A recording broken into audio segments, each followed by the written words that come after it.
20 साल बाद अब अमेरिका और उसके इत्तेहादी ममालिक की फौजें अफगानिस्तान से निकल रही हैं। अफवाज की इनखला का आगाज हो चुका है। 5 दिन बाद बाकायदा शुरू होने वाला सिलसिला 5 माह के अंदर मुकम्मल हो जाएगा और 11 सितंबर तक अमेरिका मुकम्मल तौर पर अफगानिस्तान से निकल जाएगा। मगर अमेरिकी अफवाज की इनखला के फैसले ने खित्ते में दहशतगर्दों के दोबारा इकट्ठा होने के खदशात को भी जन्म दे दिया है और अमेरिका के एक आला फौजी अफसर ने खबरदार किया है कि यह मामला पाकिस्तान के लिए सबसे ज़्यादा परेशानी का बाइस हो सकता है। इससे अमेरिका अपने इनखला के बाद की भी हिकमत अमली बनाने में मसरूफ़ है और अफगानिस्तान से जुड़े ममालिक में अमेरिका खतरात के पेश नज़र इंसदादी दहशतगर्दी की कार्रवाइयों के लिए फ़ौजी बेस ढूंढ रहा है ताकि जब भी दहशतगर्दों के दोबारा इकट्ठे होने के खदशा पैदा हो तो बर वक्त कार्रवाई की जाए। आज रोजनामा डॉन में शाया होने वाली सहाफ़ी अनवर इकबाल की खबर के मुताबिक अमेरिका के सेंट्रल कमांड के सरबराह जनरल मैकेंजी ने पेंटागन की हालिया ब्रीफिंग में खबरदार किया है कि अमेरिका की तरफ से अफगानिस्तान से अपनी फौजें दस्तबरदार करने के बाद सबसे बड़ा खतरा अलकायदा और दाइश के अस्करियत पसंदों का दोबारा इकट्ठे होना है। अगर दबाव नहीं रखा गया तो वो दोबारा जन्म ले सकते हैं और ये तमाम पड़ोसी ममालिक के लिए बाइस तशवीश है, जबकि पाकिस्तान के लिए मामला सबसे ज़्यादा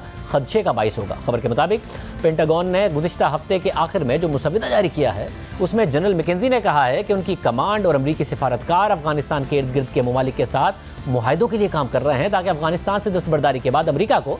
इंसदादी दहशतगर्दी की कार्रवाइयों के लिए फ़ौजें और जंगी जहाज़ रखने के लिए बेस दिया जाए। खबर के मुताबिक जब जनरल मैकेंजी से पूछा गया कि अगर पाकिस्तान और दीगर पड़ोसी ममालिक की अंदरूनी सियासत अमेरिका को खित्ते में मिलिट्री बेस हासिल करने ना दे तो इस पर जनरल मैकेंजी ने जवाब दिया कि अगर इन ममालिक में फ़ौजी बेस रखने के लिए इजाज़त चाहिए तो यह फैसला बिलाखिर अमेरिका कौमी सतह पर लेगा। इस वक्त मैं ये सोच रहा हूँ कि अमेरिका अफगानिस्तान से निकलने के बाद कैसे अफगानिस्तान में इंसदादी दहशतगर्दी की कार्रवाइयाँ करने के काबिल होगा और मैं सेक्रेटरी की हिदायत पर इस हवाले से तफसीली प्लानिंग कर रहा हूँ और महीने के अख्ताम पर मैं उन्हें कुछ मुतबादिल के साथ रिपोर्ट करूँगा। जनरल मैकेंजी के मुताबिक अफगानिस्तान से निकलने का हरगिज़ ये मतलब नहीं कि अमेरिका दाइश और अलकायदा जैसे ग्रुप्स के रहमो करम पर होगा कि तालिबान के भी अगर वो मसाइल खड़े करें और अमेरिका के मफादात के लिए खतरा बने। जनरल मैकेंजी के मुताबिक अस्करियत पसंदों का दोबारा इकट्ठा होना सिर्फ अमेरिका और पाकिस्तान के लिए खतरा नहीं बल्कि ये तमाम सेंट्रल एशियन ममालिक के लिए बाइस तशवीश होगा, ईरान के लिए भी। इसके लिए सबका मुफाद एक मुस्तहकम अफगानिस्तान में ही है। खदशात बढ़ रहे हैं। अमेरिका हिकमत अमली में मसरूफ़ है और गुज़िश्ता दिनों ये खबरें भी सामने आई हैं